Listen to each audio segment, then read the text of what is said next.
Iran kakwerezeemu n'akutusa ku level eyo w'ovirayo ng'ofeesa kovaayo ng'olemala kadduwanne mugeraba abaana abakwereegamu kati ogenda laba abaana abakwereegamu buli omu akitya agamba naye kamuka very good ne bakikuba bwe abalabo nabagamba olaba oli yamwereega amwereegamu kati ekyewuunyisa n'abakyokooza babaawo laga waatalina byotugala bagundi yakkuba njakukuba ebbuloka ku mutwe. So ya America kati America walaga wovirayo ng'owenyera mu lutalo luno ogenda tuka kato kyalina gw'ogamba still wocha waita after month abantu no bakibuusiza amaaso after month bwabaawo embeera bwabaawo ekiddako oluvannyuma lw'eyo kwega post period kino kiwedde naye kyekiddako kati asinzira okubeera ng'otulaba nkwaniriza nnyo nkubuuzaako nti wasiibye otya afunye okusoomozebwa nkusaasidde ofudde olwaza n'okusoomozebwa okulala asotoka ku buwanguzi nkuyozaayoza mbebaza abakuba amasimu naddala ab'ebweru abaweereza message mwebale nnyo mwebalire ddala abatulaba mu East Africa mu Africa ne mu nsi yonna nyina ziwaamuza kyeyo naye bagitumuyita Rastabaga tugenda kwogera ebigambo olunaku olwaleero tugenda kusinga kwesigama mu ggwanga erya Iran mu ddwaniro ziwaagenda sooka kubuuze tugatandika okwogera ebigambo Rastabuuza abantu banaye tubabuuzaako muliyo mutya musiiba mutya musola mutya nkimanyi bwe mbuuza bwe nti waliwo abatulika kati basese kwegamba akaseko kali akaaga hakati wuyazze omanyi wa abantu akiro ne yankubidde oba ali Texas oba ali somewhere era yaŋŋambye Rasta bulijjo wano wenninda akireka tutandikiraawo naŋŋamba ze tosobola kuŋŋamba nti omuvubuka yavudde omuntu yavudde Kenya najja ku palamenti y'e Uganda ne yeekubisiza ekifaananyi wabweru ku public place n'agamba mbu kimanyi ali mu kwengeejinga abantu for the struggle na yeyampadde ngamba awo principal yekubisirize ekifaananyi ku Capitol Hill eyo public place obanga omuyisa ayitawo ne weekubya nga wano olaba wano ku parliament oba ku independence beach monument ogenda n'okuba so kati kigamba nti wetandise wano waliwo kati abasembe nga otyo omusajja waffe wuuyo otherwise tubabuuzaako muliyo mutya mwebala abatwagala programu ennungi programu eyakabi kyetuyinza otandika nakyo ekirala actually kyetuyinza otandika nakyo ekirala today in history you remember ennaku zaffe kati era ennaku z'omwezi 22 March naye ate leero olunaku lw'amazzi lwe bayita water day amazzi gano getukozesa mwana buli kintu mu nsi muno abasajja bakiwa olunaku kati era olunaku lw'amazzi either osobola okugogola oluzzi osobola okuzimba oluzzi osobola okugogola omwala kasitoba nga kyonna kyokola kipreserving oba kikuuma amazzi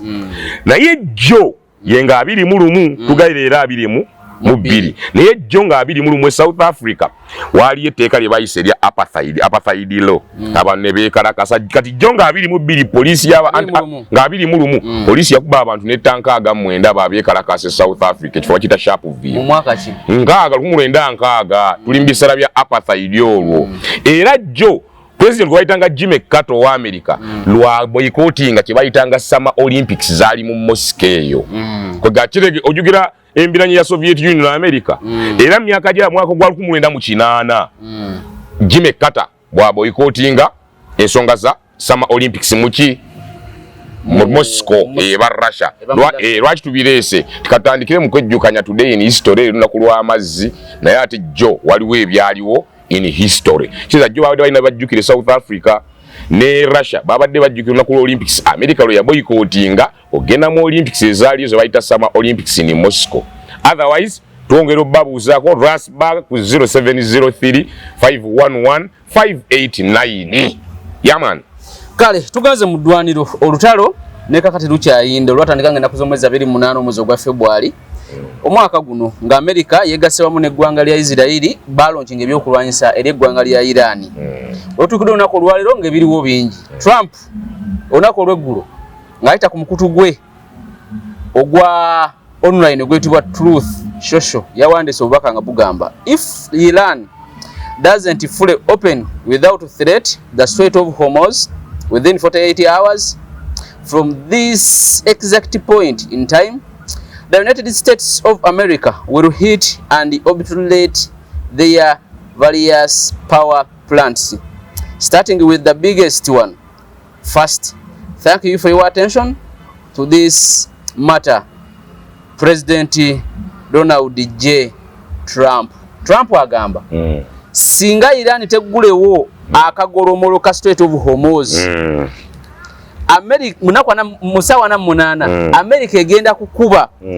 power plant doza gegabanga mabiriro ga masanyalazi yaman power plant za Iran ngetandika nezo ennene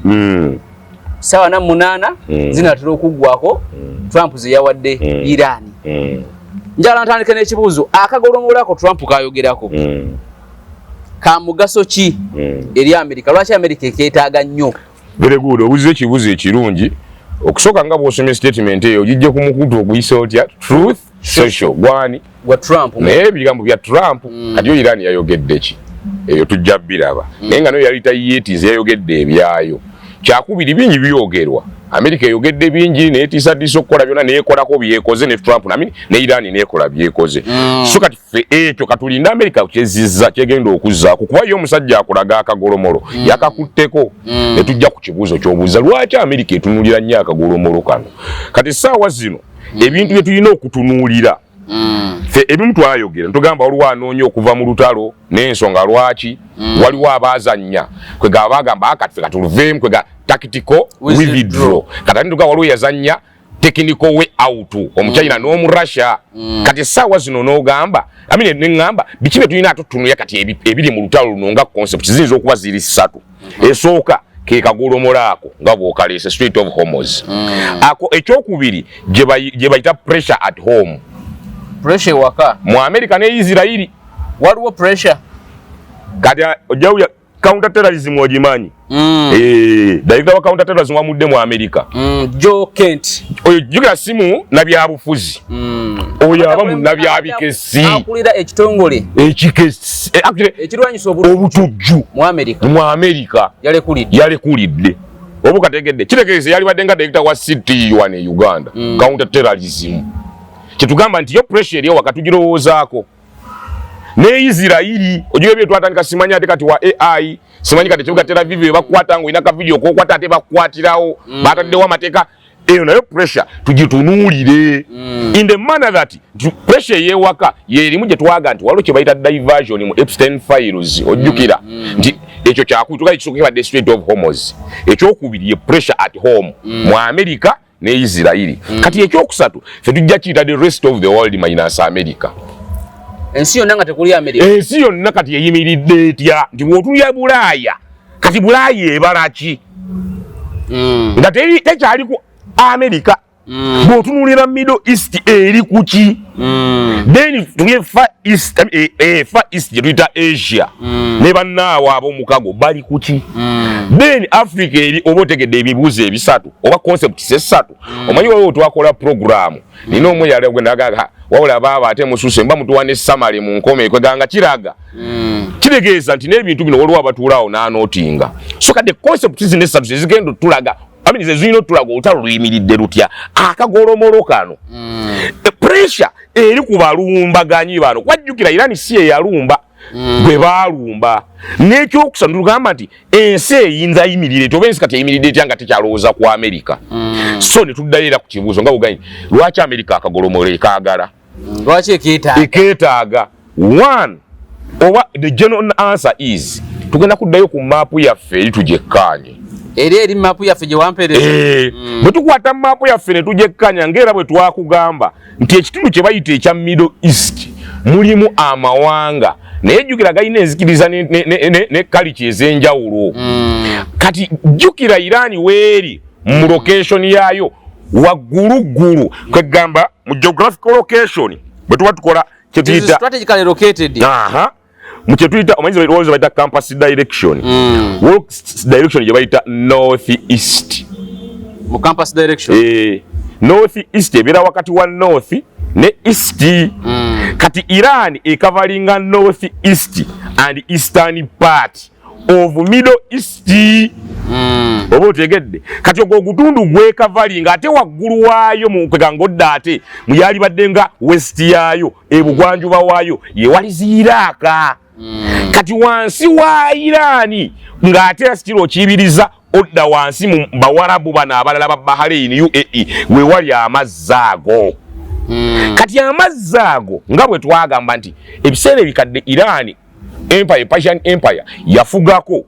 amazzi ago gonna ne gaba nga gaayo ng'ate etuuka ku lubalama sayidi eno ewali bano ni mukunoonya mapu gye wamba ojja gifuna era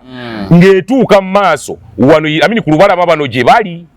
bw'eba etuukayo Iran mu kugenda ng'ensi zifuna amatwale ne influence okendera olubalama yalufuluma naye ebitundu by'amazzi ebisinga yasigala nga bibye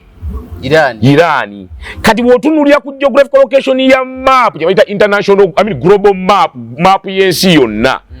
awo mu Hormuz kye kitundu kyokka ekirina distance olugendo olumpi okuva mu gye tuyita Eastern world okwegatta mu Western world. Eastern world yeba bano Asia ne part of Middle East okwegatta ku Western world, part of Europe, part of West Africa ne America, both North ne South. Kati nti wetugabanyaamu ensi muje bayita ojugani je bayita the Greenwich Meridian egabanyaamu ensi. Kati the shortest route erina kuyita mu Strait of Hormuz neyingira wakati wa Europe ne Africa gye twagamba Mediterranean Sea. Kati tegeeza okuva mu Asia eri mu India, China, Philippines, Mongolia ojja n'obalamiriza ng'oyita ku Indian Ocean. Kati okuva eno mu Indian Ocean okusala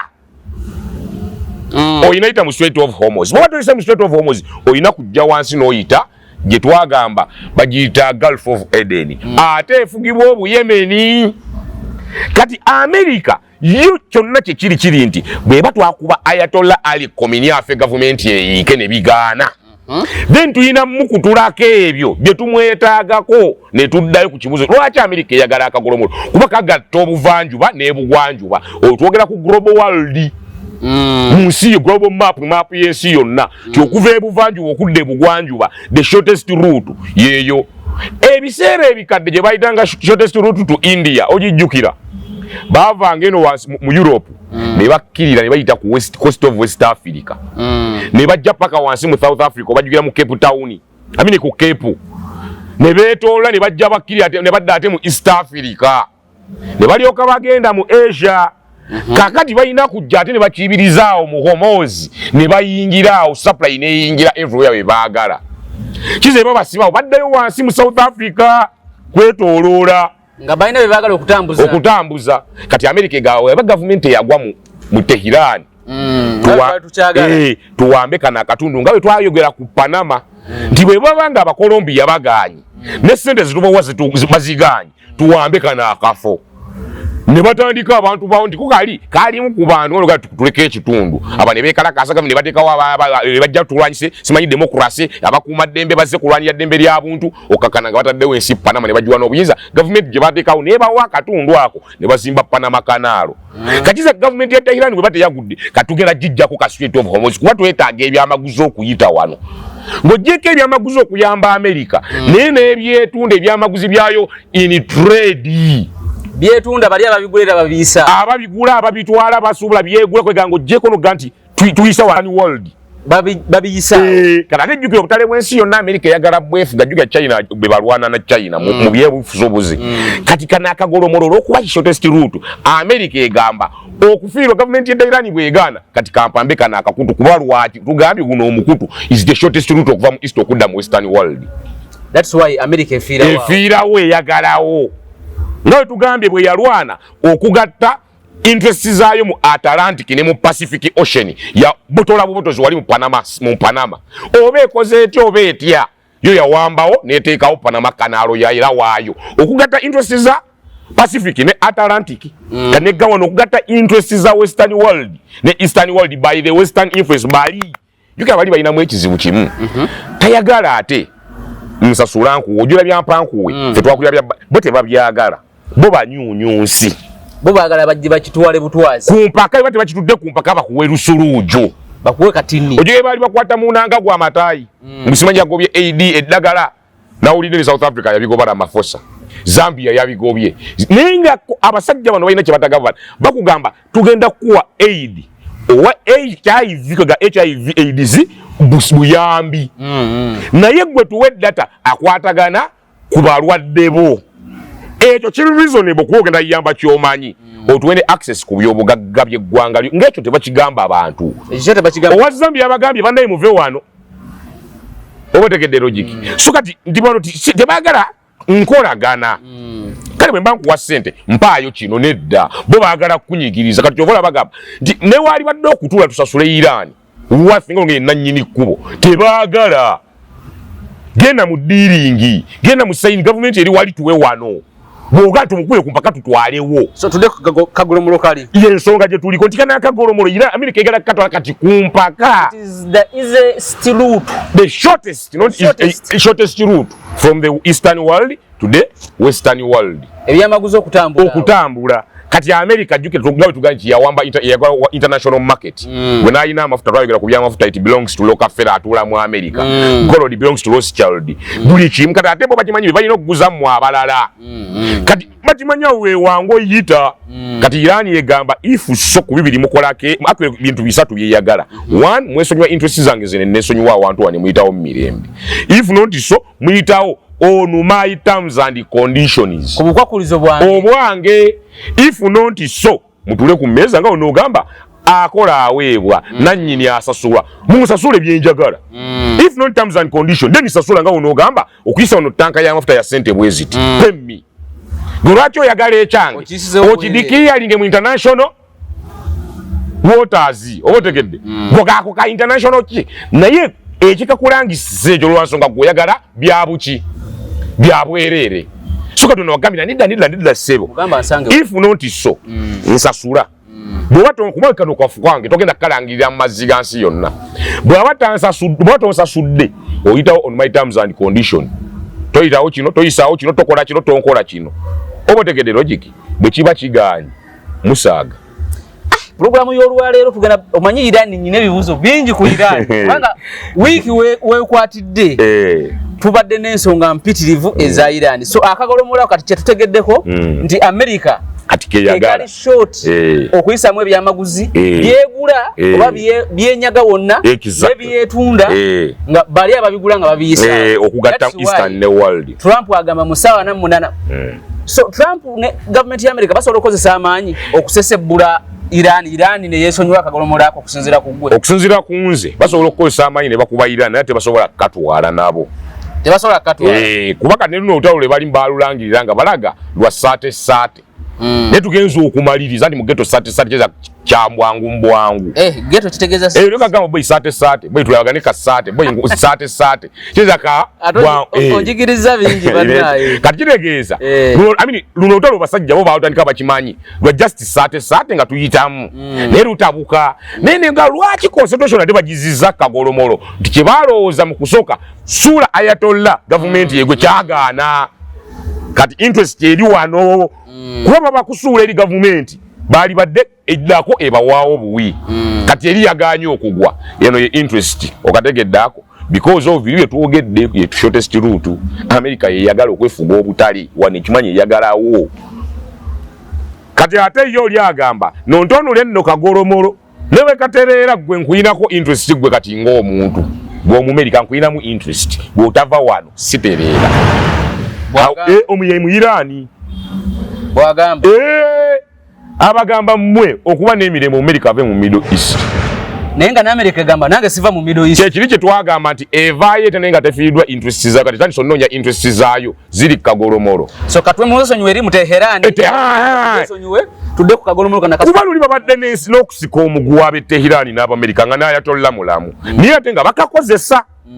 kati bakimanyi tutandika omuwala eriifu genda onoonye n'amawulire agafumye wiiki eno Amerika yakkiriza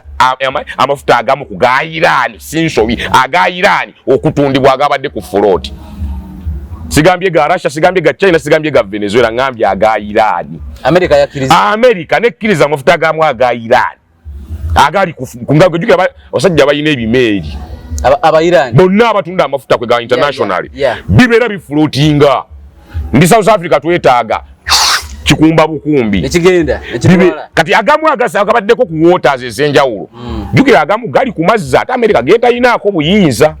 ojasanga oil float cha Iran nga kiri ku mazzi ga China kati nga gwe ina buyinza bukikuba ekisoka kya Iran kiri ku ga China naye si munywani nga kiri ku ga Russia obotegedde logic kati abasajja bo bakkiriza agamu ko agamu agabadde mu South Africa ku mazzi ga South Africa just floating oil bazita batya bane tukasta tukitegedde bajja tujjukiza lwaki nkirese nti America kati etandise ononya interest zalika ebimu tubibalekere beba government etehirani yeganyi tujesonyiwe tunonye interest yaffe egwawa kyetuga nti bana dali kodiringa bajja tandika no kali katukuwa amafuta anedda kati eno embassy yaffe gireke wano anedda katugenda kukola kino jibe tebayita mu direct bagenda tandika teeka nabo kati interest on board naye nga bo bategedde atwagala kagolomolo government etehirani bagivuddeko so kati kitegeeza nti batanso okulondola bu interest opportunity ni besonyiwe government etehirani obutono obubagisaayo byo bye baagala kati gwe twaga balina ovayo naye nga interest zaabwe zikyaliwo kati batanso nonya what our interests kuba baali bakulaga bwe tukubaya tolla bwe tukwasimanyi aba Supreme Council kanole era wiki eno bata alira lijani wamuli achali alira lijani yali chairman wa Supreme Council ye yali chief military oba chief kwegamba mu maje yalina ranka ni waliwo olukiiko atulu olwali ngamba basika nakondoze bu France ngo babadde abamu ku ba professor abamanyi mu nsi yonna mugezo yo musajja kati oyo bamuse balina gwe bamusikiza omulala bo bali bamanyi batta emitwe bwegityo mbwe gwanga ligenda kuyiika etehirani ekyo bwe kiganye ne bakumuka twetaaga ki their interests are on board yensonga lwaki ba concentrate kagolomolo kye kibuzo kyobuuzizza tani danida tutunule amanga wawa interest mulimu ki mulimu akagolomolo katufuna akagolomolo wakujukira kweli namba 3 je twayogedde rest of the world minus America kati Middle East yetu langa temuli America geno nonye owa Bahrain ekikoze yakatuuza zo nga ye lwaki azituuza Middle East tubaddewo tutya nga temuli America ngawe twagamba inaba patana so sikuba influencer muri region okay kati tubadde Iran yawo tugenze mu America kati ekibuuzo nti abadde akulira ekitongole ekirwanyisa obutujju mu America yawandikira president wa America kunako okusatu sabbiiti eno ng'amugamba nti ndekulidde olwokuba nti si supporting olutalo lugenda mu maaso tetwalina nsonga lwaki olutalo lwatandika naye olutalo luno lwavugibwa eggwanga erya Isirairi ne tugenda mu lutalo nga twetegese era agamba nti America n'ebitongole byayo ebikesi byonna tebyalina intero yonna oba tebyalina intelligence yonna nti Iran egenda kutuusa obulabe obw'amaanyi ku ggwanga erya America so nze nsazeewo okulekulira ng'oggyeko okubeera nti no Joseph Kent abadde akulira National Counter Terrorism Center naye ate era abadde munna Republican ng'omuntu kitegeeza ki akulirwa ekitongole kirwanyisa obutujju ogamba nti tetwalina intero yonna nti Iran egenda leeta obutujju ku ggwanga erya America era olutalo luno Isirairi yatufuga ne tutwalayo kitegeeza n'ebintu bingi open mawulire kikulaga nti fete tuli basiro abakugamba nti America yakola ensobi olulumbe eggwanga Iran si Iraq si Afghanistan si Libya si Venezuela si Syria Jewangamba nti Isirairi nkulu nnyo mu lutalo luno nnyo era twabuuzaako actually wakibuuza lwaki olutalo luno America eyagala okuba Iran actually walutalo lwali kiyalumbye negamba bagiyita Israeli question omusajja bya nagala luno talo terwali lwaffe nno waliwo omulala yatutwala mu lutalo wantudde ku kyekigambye nti kikulaga ffe mu open mouth kikulaga ffe tetuli basiru nti tuyinza okuba eddoboozi lyaffe terituuka oyo gy'alengera tuyinza okuba ebitiibwa byaffe tebituuka ku bya Joy Kent waatuula naye nga naffe osobola okugawadde siineyo intelligence y'Abamerika naye nsobola osenzenaye nonno America okola amafujjo naye ono gwokozeeko effujjo baaba ayinza okukulakira gwe n'olowooza nti n'oleeta analysis n'egamba kituufu ow'amaanyi nakunyumizako negamba oyinza okuba oli bokisa ng'okuba abantu ku kyawo ne banno bakutya kyokka n'osanga akaana akava ku luzzi n'okakuba ekikono ne kakuba ejjinja n'ovaamu eriiso kituufu ng'okawangudde naye ate ko kakuwangudde kuba gwe toliddayo mu luki mulingi kuba obadde bokisa kati ofunye obulemu ate obulemu tebukkirizibwa mulingi nti kituufu kanafu naye kakuggyeko ekyo eky'obulamu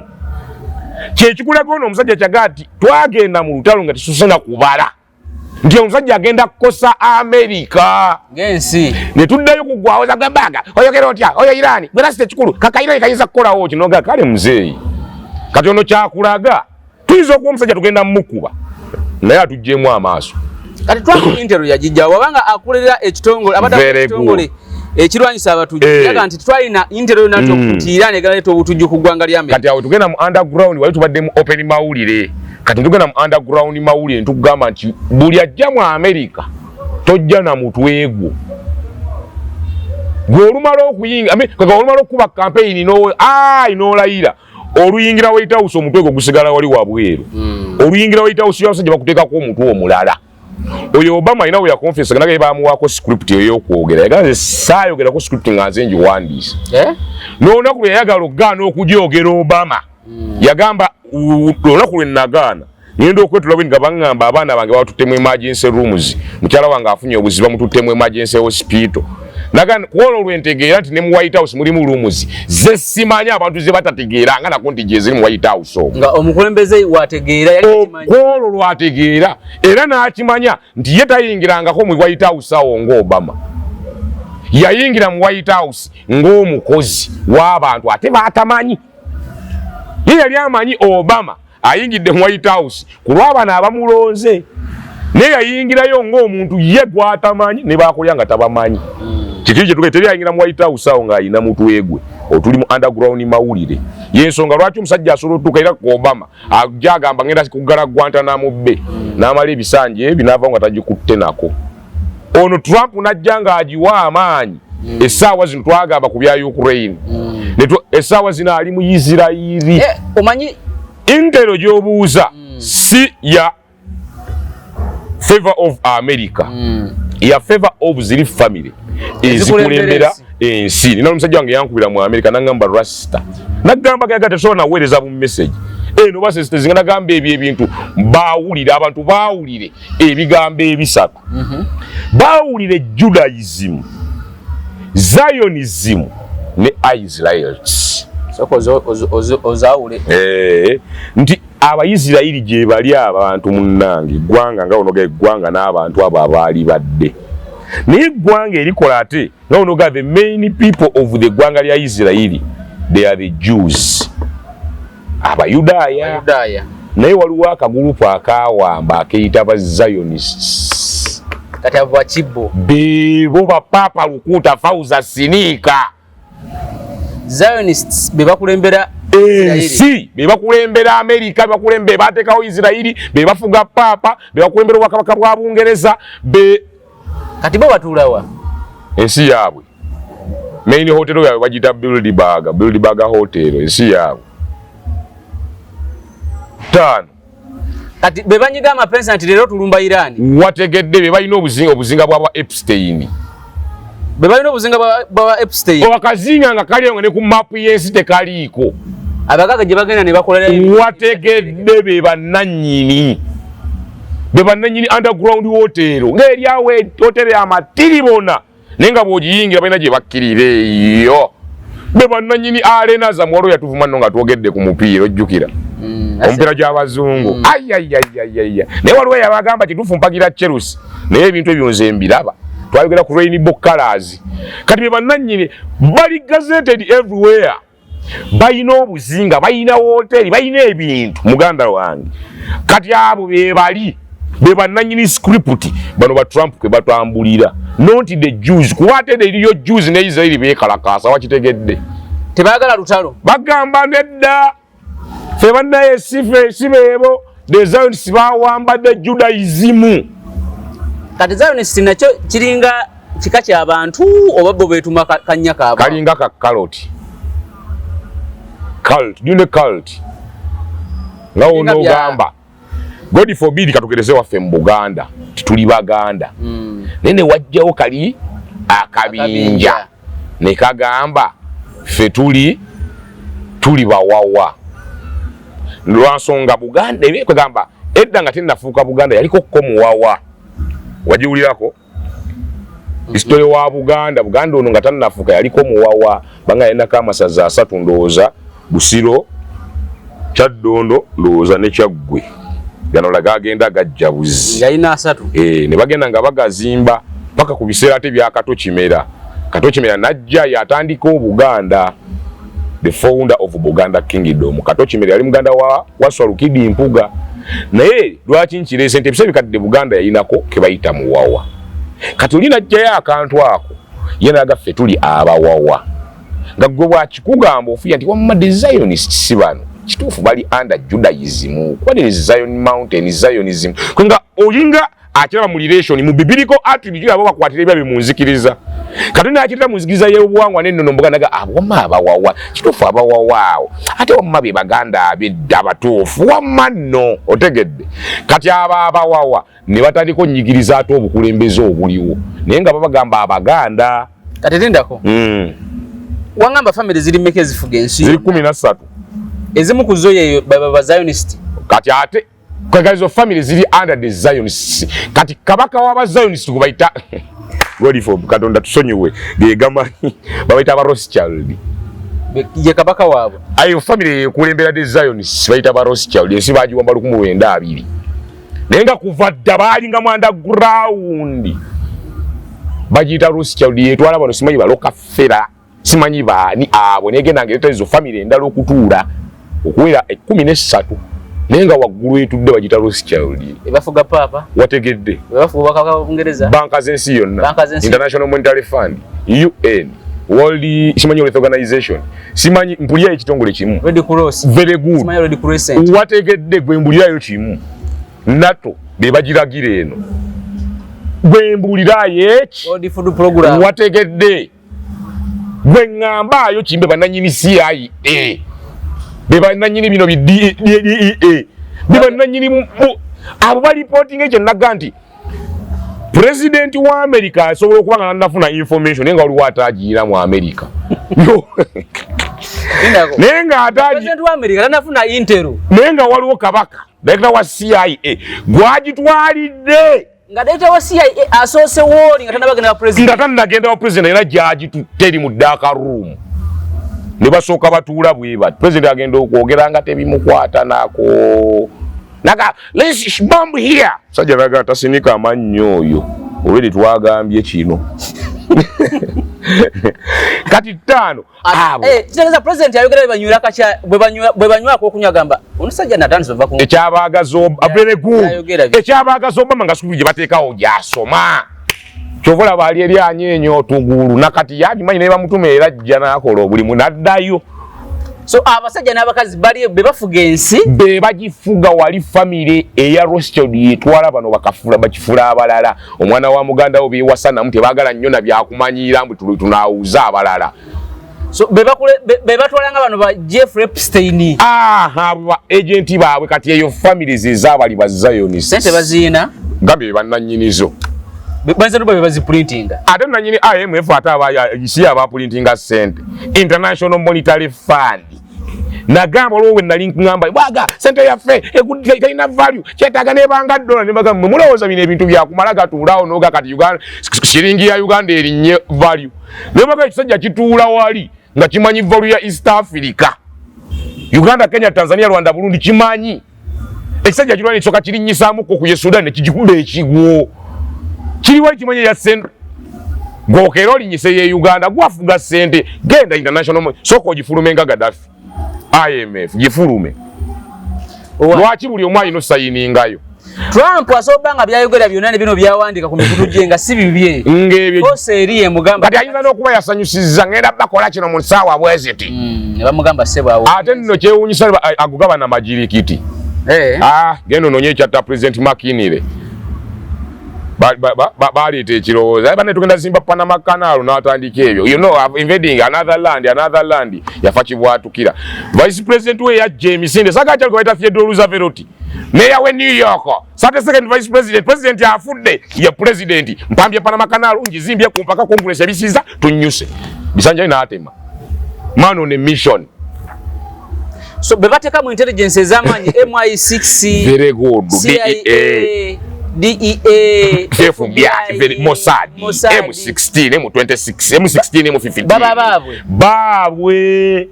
information bagisosa wali bamanyi no gikwata wano ne bagisirikira neyo tetulina bbimu wana abeerawo ng'abuukabuuka akanyamuga bana information nga sigira ba twetaaga information on this akanyamugamba we not yet ready the director Centcom Centcom director Centcom and director simanye vibai nga byolimu naye bukyolina okwewunya ensi eyina ne bali abasajja abakambwe satellite waliyo n'ekibinja ky'aba pirate nga babba emmeri ne babuliramu ani nannyini pirate yoli gwe tugambye ayina amaanyi n'okusinga gavumenti ya America ye nannyini ba pirate emmeri mulimu bino mugende mubireete wano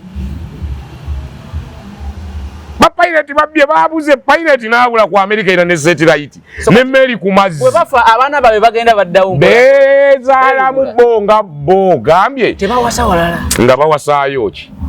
kati nze bwe tuba nga tuli ba Luganda inze ni Muganda onozaala omwana nange nenzaala bwe beefiringa nga beetwala tebibalya so ye embeera yaabwe mu famire munda abo bakifula abatuula awo the Zionists kati be bali ku script bino bina tubireeserwa kuzzayo ku kiri mbu naye lwaki Joy Kent alaga mbu tebaafuna intel anti lwansonga gwe no program etambula teri ku intel mwe gye mulinda mwe ba crime intelligence counter terrorism simanyi kasasiro eri kwoli atuula eri behind the curtain kikyayagala okuimplementinga Joy Kent ne wakuba enduulu tetwalina intel yitaawo walayo kye bamutaddeko bu FBI atandise omunoonyerezaako yatandise ddambo omunoonyerezaako gwe bali abasajja balaba edduka so yalowooza nti balina lugenda nga bamaze funa intero ne batuula ne bakkiriza busamanyi seniti congress newandiika ojjukira ebyo ye byalowooza kumbe takimanyi ne congress yayulikamu ebyo waliwo abakongresi n'ebintu byemuliko mmwe si byammwe kati bino ebina nga woleese nti naye kenyo omuyefaako yekka kati tetugamba rest of the world minus America ensi eri mu kweteekateeka so bago lyabuuza America enasobola okuwangula olutalo nenkuddamu era kiri kye twayogera atakiteka tajja kitegeera naye akitegeera ajja kitegeera America tegeere America egenda wangula olutalo naye egenda fiirwa mu lutalo America so okuwangula Iran kuba ejjavaayo ng'omuwanguzi bw'osuubira Iran okukuba New York egiteeke ku ttaka kyengamba America esobola okujjako obukulembeze mu Iran ate kisoboka anti kyetugamba mbu ate egenda fiirwa olwo byetagenda kujjayo kweke logically olutalo luno lwa logic oba tukwataganye oli Muganda tutandikire n'ewaffe weddira nkima tutandikire ewaffe bagamba onkuba ekyobwe ekyamaanyi nekkuba ekyobunafu endowoozo eyo njogera ogirowooza otya America ejjaluleeta ekyamaanyi Iran ereeta ekyobunafu naye ono wadde w'amaanyi agenda oyo akaana kankubye wadde oba tukwatagana nti America egenda ku overwhelminga Iran bwewangudde olutalo naye ate Iran egenda vaayo ng'omuwanguzi kuba ye egenda kukosa America that's its mission kuba nani agenda okusinga okukosa munne kubanga Iran ye battlefield Iran yegenda okusinga okukosa America so yensonga lwaki America bwefiirwa abalwanyi bana bataano eteekawo n'olunaku olw'okumuuninga nakuwadde example y'akaana ebaaniriza mu maanyi nakuwadde example y'akali akaana kebakuba ebikonde ne kakaabo kuba omulango jjulo okukatta naye nga yebokisa kamukubye eriiso kalijjeemu nti biwedde akaana kagenza okakubye konna kaddugadde kagubye kagenda ketereza emyaka egi naye ggwe kyekakutaddeko myaka gyonna tekiri kuvaako ti olutalo lwa Iran America lweyagendamu ne Iran lugenda kukosa America ne Israeli to a level of one America tegenda kuddamu ba super power kisoboka nagamba tunulya China emisinde gyatwala military Russia emisinde gye badduka kyokka bazimba n'obwana awo bw'aba Iran yereze mu America gwomanyi abaana bagenda okwerega mu America eyo namba 2 naye nga ekituka kyekigenda okukkaatiriza bali okwongera okudduka nti oli agenda gw'oli mu lutalo bagenda kwongera okuteerawo abaana abalala bw'okimanyi bayinza okera ku makya North Korea ne yeesirwaza mbu agenda lumba South Korea ekisoboka n'ogenda mu lutalo ne South ne North Korea ng'era China akutunuulidde wati ne America ne Russia oluzani alimega gavumenti ya Maduro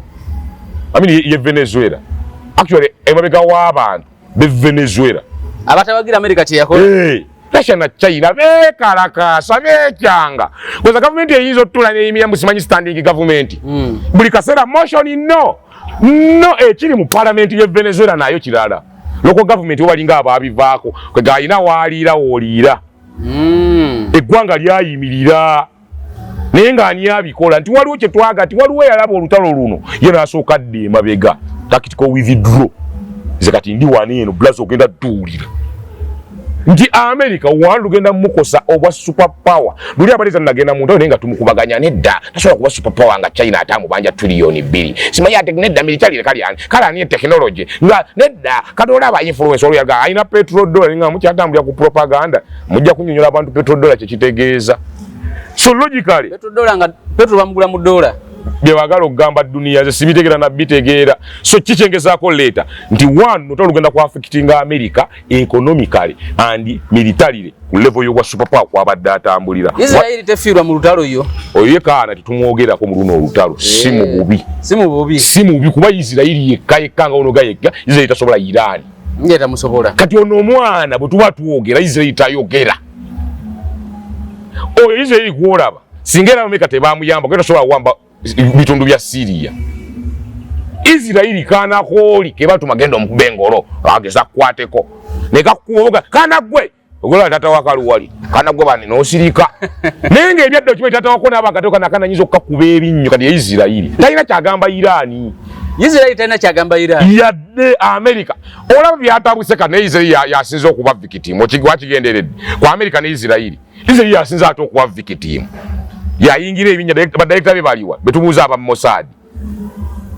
joga aba Mossad waliwe banyiga intelligence ya Mossad abasajja babakuba nabo ne bayingira ebinya bantu kyabatambula migration abantu batambuza bigere bafuluma Israeli nsi kijiba nti ate Israeli yasinze no bavikiti singa yagenda yo yekanga tali ka America oloza yali badali singa bamusese kyokola tetumuogera ko mbintu tugamba America ne Iran nti yes tetuga ye na America ne ntebe enkana ne kana akavubuka kabadde kavubuse ku kyalo ogenda kakubaka kuteme jambi yentega kwata kadduke kakulekera obulemu osigalenga walemala ngeka bannaye mujje ekikulo kalo yaliko buli majira alindako ngalo batakyakuyitamu nga Russia ne China bo bali neni ekyokubiri kye tukikonyeko ne tukakina naye ekyokubiri Iran kakwerezeemu n'akutusa ku level eyo wovirayo ng'ofeesa kovayo ng'olemala kadduwa ne mugelaba abaana abakwereegamu kati ogenda laba abaana abakwereegamu nga buli omu akitya agamba naye kamuka very good ne bakikuba bwe abalabo nabagamba olaba oli amwereegamu kati ekyewuunyisa n'abakyokoza babaawo laga watalina byotugala bagundi yakkuba njakukuba ebbuloka ku mutwe so ya America kati America walaga wovirayo ng'owenyera mu lutalo luno ogenda tuka katokyalina gwogamba still wokyawayita after month abantu no bakibuusiza amaaso after month bwabaawo embeera wabaawo ekiddako oluvannyuma lw'eyo kwega post period kino kiwedde naye kyekiddako kati after month y'olutalo lwa Iran ne Israeli na America olulabamu kibaganze wengambira tujja biraba after waliwo bayita ba militias obamanyi ba pro Iranian militias abalwanyi abali behind Iran bali bana bali Lebanoni amanga others abahuthi waliwo n'abali mu Iraq nga bo bali behind nga bubinja bw'abalwanyi militia naye nga bo ebbanga lino lubadde utambula ne Iran obadde ng'obuwuliro obuto obukola emirimu gya Iran naye essaawa zino tebunnayogera mukama waabwe alwana kyetubuuza after month y'olutalo luno America ne Iran America mu kugenda osuubira ki waliwo abagendo waliwo lonchi empya atugenda zita phases tukyali mu phase 1 mu lutalo waliyo phase ejja Israeli bakosezza wano America bakubye ku defense systems ezisinga n'ebintu bye wabyonoonye ng'akahusi kabeero ne kakasuka omuzinga paka Tel Aviv obo tegedde mwezi bolla abeera eno n'aweereza direct obo tegedde kyetuyita aftermath ya Iran America wo ti eno general phase eriwo ng'ekendedde waliwo abagenda okuyimuka amanga others tugambye abahuthi abesibolla bana abasirika Palestine aba Hamas goza tebaliwo bo basoka concentrate kiba mu Iran mu Palestine ewaka kati bo utalo bagamba yowange eri batukwatiddeko namwe katubakube wano baddamu bakola ebikwekwete Pakistan sorry Palestine against Israeli amajega Israeli agali gagenzeeyo eyo yo bakyusa kamera tebagala tumulya kiri naye no mu Hamas naye yaddamu tabuka buto ojua side za ambush naye abali bubi kati ate ye yayingira mu luli olubomu bakube yakabomu pwa batulise bana otegedde kati kyetugamba nti eno heavy period gyetutunulidde ng'ewedde waliwo ekyeyo ekijjanga buli akolera Irani kekadde kati muli Lidani muzeyi tuli Iraka muzeyi tuli Lebanoni tuli Yemeni tuli Syria kati buli wali invest y'omusajja mugikwateko kyegajawulira nti baba bakubye Iraka kyetuddamu kati eyo ye second phase no phase wekendeera kyetuyita aftermath yakalulu ya y'olutalo luno netubuuza kati ketubaleka point eyokusajja tusembyayo rest of the world minus America yo Asia eri kuki economy babasajja basise okutereza economy zaabwe bya busuubuzi kunoonya butale amafuta ayagala ojukira India byeriko nze nina eddagala wamma balwana amafuta kati nze nina ebyokulwanyisa China ojukira tunawudde China yazemu yalise project ya Visit China ojukira waliwo biresera bya kabushenga mu Vision Group China itako program ngegaba visa oba ne passport abane bagenda balambule China scholarship zenyini kati yaji ziyamo jigula otegedde logic Visit what China fa Asia bali mu economy ngoli mu lutalo minus America oba tukwatagana ne tuddayo mu South America minus America omanyi mu South America bo gwanga bali betugaba Venezuela bali mu njaga Ecuador Mexico nagamba linasema kugamba nti gwanga lifugibwa National Guard ekweka ejezibizi yasoka liwamba ku gwanga musoke mugume mbanda bayaye nega echegekola gachankaranya South America yona yo yayika minus America ne tujja mu Africa tugenda gamba African question Africa tuli kuchi what are we doing Africa rest of the world minus America fe tukola ki ngaba Afrika tulina kibuza bakulembeze baffe kuba tugamye ensendala zo zinenge jezeteeka Europe etandise okukola ku bizibu byayo nga Europe Middle East etandise okwetereza South America twayo yayika Asia bo batunulidde economy tuzizaawo tutya economy yaffe ebyobusuubuzi obutali kati bulidde tugenda buzimba tutya kati ate mu Africa tuzaffe tuli kuki tuli mu kuwagira nze ndi mu Irani ndi mu America nze ngenda gundi ajja wangula numufojo tuwe tukane bane tukola ekikole ki what do we have to do ngaba African Union yali badde yatudedda sikwogera kubali ate yogere kubayi bagambe ki eina kuna yagaba busobozi kati ina tweka bannange okusinzira ku lutalo oluliwo tusuubira embeera y'ebyenfuna okugootaana tutaddewa tutya akatale akaama ngo akayiza okukavalinga emyezi ebiri egijja mu maaso nga Africa kyeriko nga yetudde baga nedda tuyite bannaffe ba counterpart okuva mu fa Asia oba otegedde tunoonye Canada tunoonye ezitannatabuka bane tulinawo omukago guno tolero tugenda mu maaso nesobola okukozesa emikago gino gyo tegirina buzibu naye bo batudde abakulembeze bali mu kuwaga kati nawuddeyo we Nigeria abagambye kiba ekizibu ky'amafuta nga kizze nze nina amafuta mujje mugule amafuta e Nigeria nasese naye nga galina agasobola okusustaininga ensi kati amafuta sigago already gani gabali loka Ferrari wali atandika kampuni ze za Shell simanyi Totalo ngogamba mbu amafuta gago ezo kampuni nazo zaabwe oyagala seka zitalo oiro zezaabwe kasimanyi nekolera Bufaransa enekolera America naye nga zaabwe olaba ne gundi bamubbako Coca-Cola ne Pepsi we itira Coca-Cola ne Pepsi byali bya musajja bayi itira yali musajja mugezi mbiseera bye kati itira bagenda otuka mu Sematalo ng'ayiza n'ennyonyi ze bayita ezina stealth technology ennyonyi ezo nge so yita ne batagiraba itira ine ebyokulwanyisa ebya modern technology we bamuttira naye mu kumutta babba ebintu bya itira ebisinga ne babitwala ziri family eyo kampo kitegeeza Coca-Cola ne Pepsi basojja ba Germany bebaali basinga okunywa Coca-Cola ne Pepsi ebirungo byali byayitira because byali bya Germany kati bajjako bazibba bayiwa Germany ne bamuteeka ku pisito ngabe bayiwa Japan very good amakolero gebyo kulwanyisa ne bagafuula agama motoka n'obu pichipichi ne Germany bamuteekako oyo nali ku pisito ebyokulwanyisa nga talina na bikolo oyo Germany yona yetayesiga nnyo odo mu Japan bamuyisa tuyamba ku homozi we yabagambye aya kakyala kali awo katunanga akabagambye pani okudiployinga ekintu kyonna ekyokulwanyisa aircraft carrier oba ekintu kyonna ku mazzi okukuba homozi obanga abajjukiza Nagasaki ne Hiroshima oyabagambye alinga abagamba mwerabidde kye mwatukola mwe mugende ze nagamba omuntu mpozi omulya mmere nga musiru niyo mulemere baba si musiru n'omukola ekintu asobola okuzaala omwana n'omuzzukulu ng'amugamba kyewamukola Japan terisonyiwa America waggule wajja omukulembeze ng'abuukabuuka n'America mu nkuubo naye abannansi banna bakuba nuclear ssebo bombu gwe bakusonyiwe kyokka ekisinga okuswaza buli pulezidenti wa America akyala Japan teyeetonda waliwo kigenderedde teyeetonda ku bye baakola teyeetonda golozo musajja yakusonyiwa mujja kkitiza kyovola abakazi kaagikubyewo statement ekagamba awo tugamba okujjamu ekyo obanga atujjukiza ekye Hiroshima nakikulaga golowooza ki kitegeeza bakyalumwa ku byemwabakola Amerika ebyegerere ekolakola amawanga goloza Bungereza yagala nnyo Amerika kati nakubuuza ozani asudde Europe America before America's great influence mu Europe Russia yalina obuzibu ne bannabulaaya okimanyi naye yali patana mukwano munywanyi waabwe gasi n'akafuta nga batambula bulungi you remember naye ono omutabuzibwa ajja wano ani ayuzizza Europe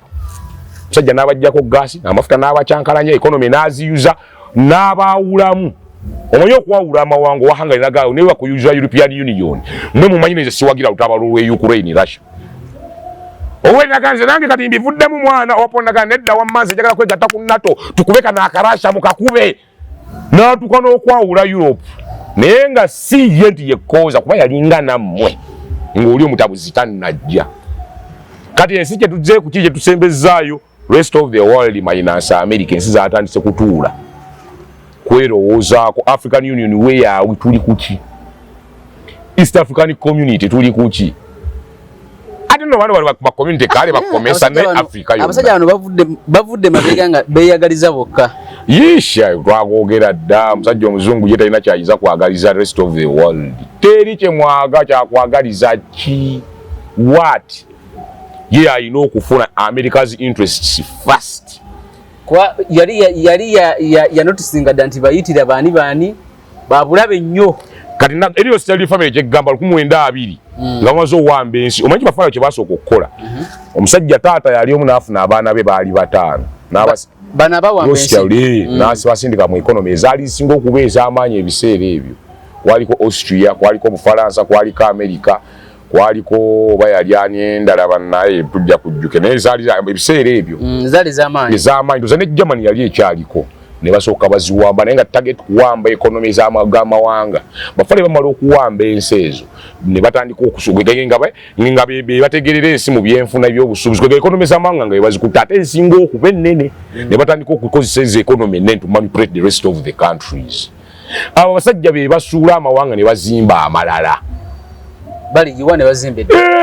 just kushiftinga bushiftinzi ne bava mabega woono ne badde ewoono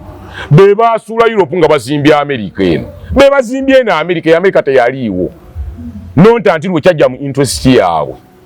nga bamaze okukwata Europe yonna ne bagidraginga bwe yagenda mu World War I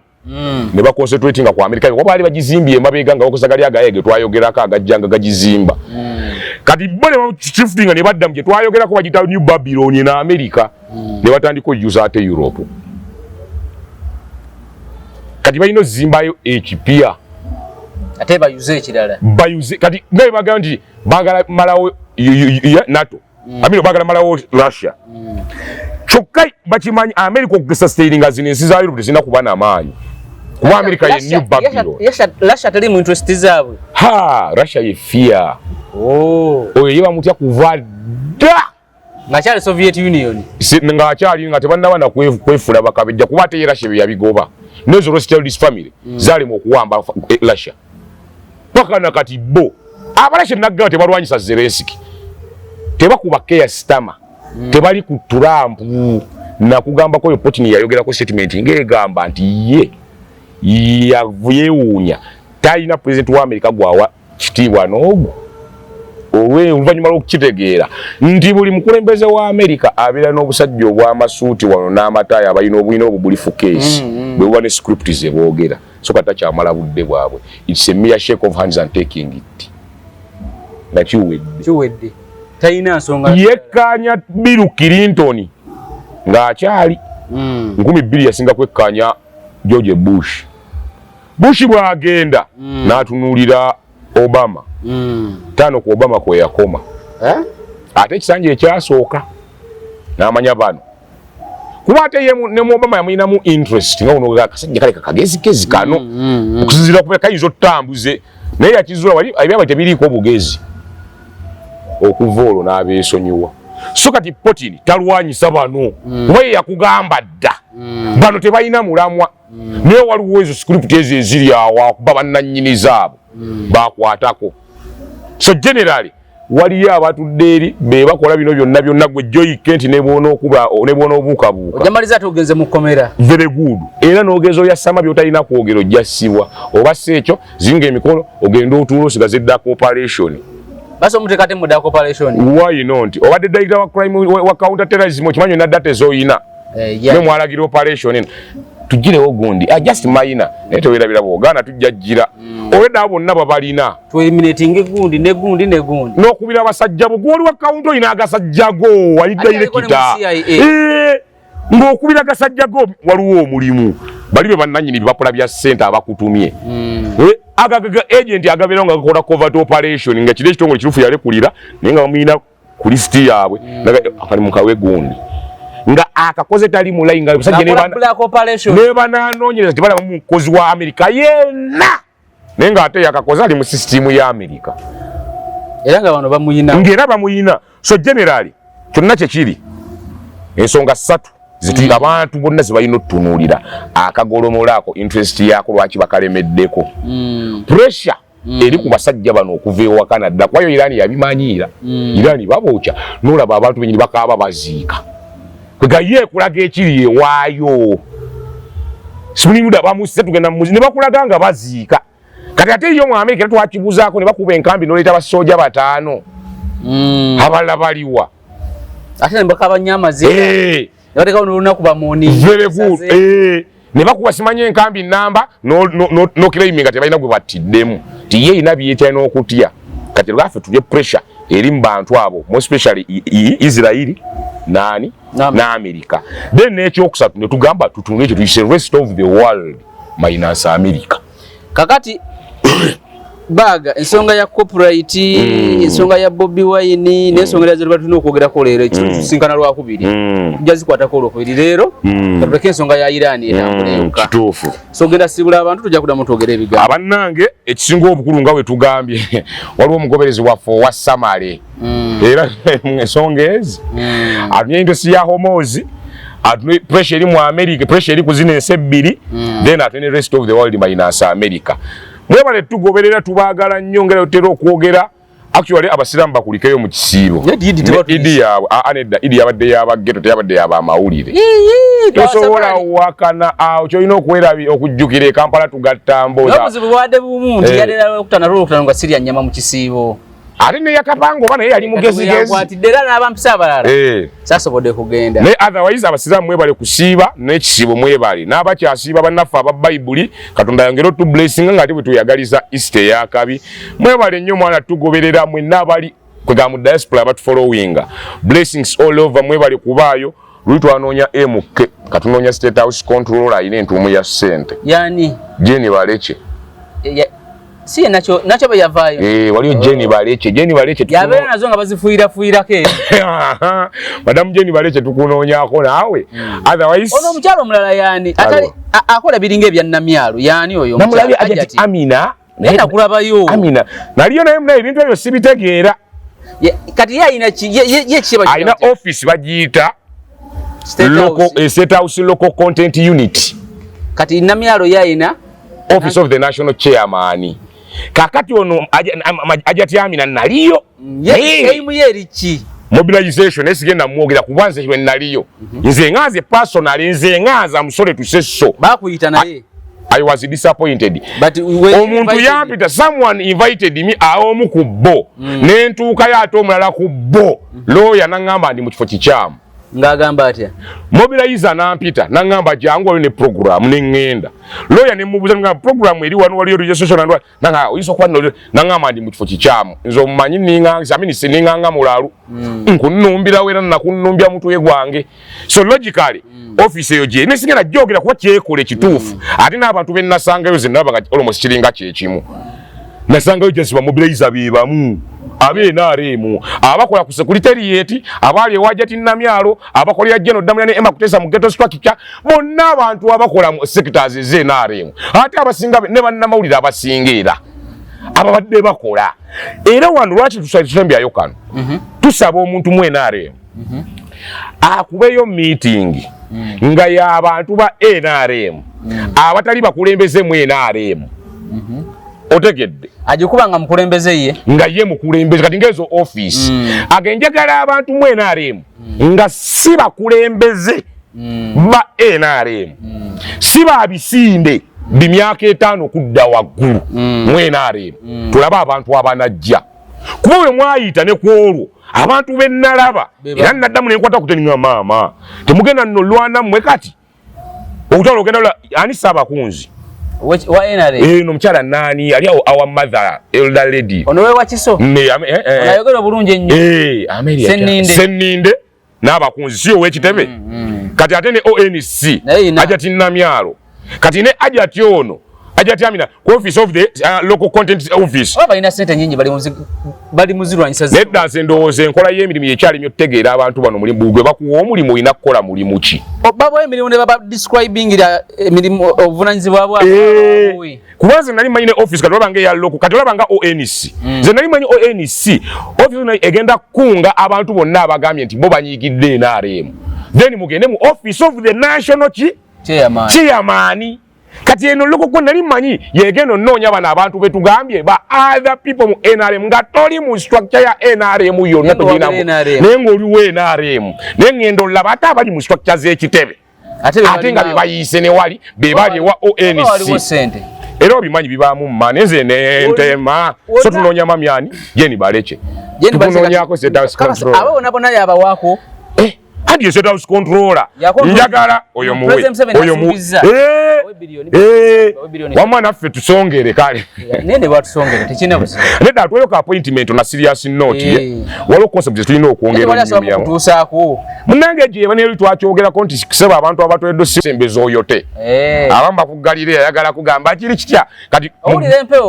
oli lempeo nakusulira ekisi kati ffe mugeta abakubwamu abayuti mufejo muyo gajango koleze wana akali akusikira kikoleza takukiriza kujja kukoleza oyo tena akaliro kubaji manyo yinzo lemerako otherwise tubatumidde program ya okuberanga otulaba ne Rasta Baga tugenda koma wano olwaleero tubadde nnyo mu Iran America ne Israel otalo lutuse onaku olwaleero lwatandika 28 omwezi gwa February America ne Israel nga begasse okola ebikwekweto ku ggwanga erya Iran olutukira olwaleero nga abantu basaba mu 1307 mu ggwanga erya Iran munda be bakafa nga bafa olw'olutalo luno abo be bali kodingiddwako akuume atakumira mpeera.